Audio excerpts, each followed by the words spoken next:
Sanibonani, Thobela, goeiedag. Dear staff and students, it is always gratifying when we conclude what has been a successful year on a good note.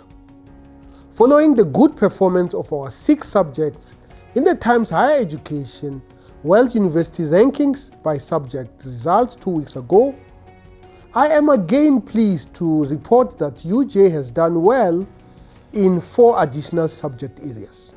On Tuesday, the 19th November 2019, the Times Higher Education released the last batch of its 2020 edition of World University Rankings by Subject results for physical sciences, life sciences, psychology, as well as clinical, preclinical, and health. For the second year running in its 3rd appearance, UJ has been ranked among the top 500 globally for the physical sciences subject, placed within the 401 to 500 band worldwide. UJ makes its debut this year for the life sciences subject, ranked among the top 500 globally and placed within the 401-500 band worldwide. Additionally, for the second consecutive year, UJ psychology subject has been ranked among the top 400 globally, placed within the 301-400 band worldwide. For the second year running in its 3rd appearance, UJ has been ranked among the top 600 globally for the clinical, preclinical, and health subject, consistently positioned worldwide within the 501-600 band. Tonight, we continue to celebrate excellence as our university and its council will bestow the Dignitas and Ellen Kuzwayo Awards to 6 renowned leaders who have made significant contributions to our country. The Dignitas Awards recognize the efforts of alumni who have made significant contributions to the university, a specific field of study and/or a community, region, or the nation. This year, UJ recognizes Professor William Harris for his research excellence and unwavering commitment to science, as well as Mr. Stephen Phiri for his visionary leadership and business excellence.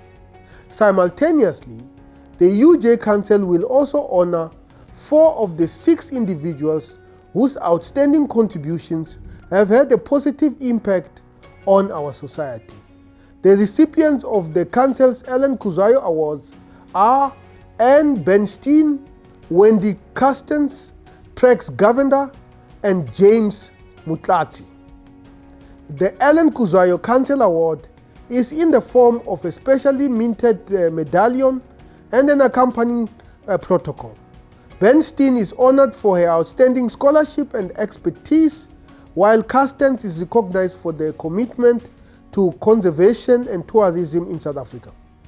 Govender is honored as a champion of human rights activism, while Dr. Mutlatsi has over a number of decades helped transform the mining sector in South Africa. Congratulations. This award ceremony comes just after our university had celebrated colleagues who have marked career milestones at the recent Long Service Awards on Wednesday, 20th November 2019. These are colleagues who have served at UJ for more than 10 years. Of special mention this year is Professor Nick Bukes. He celebrates an incredible feat with 50 years of service in the Department of Geology. Speaking of achievements, please join me in congratulating Senior Director Internationalization, Professor Ylva Rodney-Gumede, for her recent appointment as a trustee of the Brand South Africa Trust. She was appointed by President Cyril Ramaphosa to serve on this important national duty for the next 3 years, together with 12 other trustees. Professor Rodney-Gumede, well done. As the world of business celebrates Global Entrepreneurship Week, yesterday our university's Johannesburg Business School and the Thebe Foundation launched a Business Summit initiative. The initiative will enable aspiring Black entrepreneurs gain access to major supply chains. You may be aware that in South Africa, black-owned enterprises often lack access to the estimated 6.2 billion worth of enterprise and supplier development funds available in the corporate sector. Only 8.3% of black-owned businesses are able to access funding. This summit seeks to address this growth inhibitor by creating an access to market platform. Small and medium enterprises need to be linked to procurement opportunities to encourage shared value and sustain growth for SMEs. Most excitingly, the organizers of the summit brought in SME owners who went through our small business and enrichment program to exhibit and pitch ideas directly to an audience of pre-secured and committed buyers. I hope that this is the beginning of a fruitful empowerment journey for those who can create employment for themselves and millions of other South Africans. Tomorrow on Saturday, the 23rd November, our university will, in partnership with the Nelson Mandela Foundation, host the 17th Nelson Mandela Annual Lecture at the Soweto campus.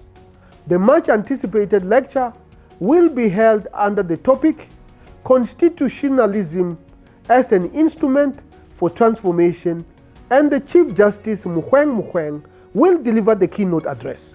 Finally, to our students, I hope that your examinations are progressing well. You are close to the finish line, so please ensure that you stay focused and finish strongly in these final assessments. Enjoy your weekend.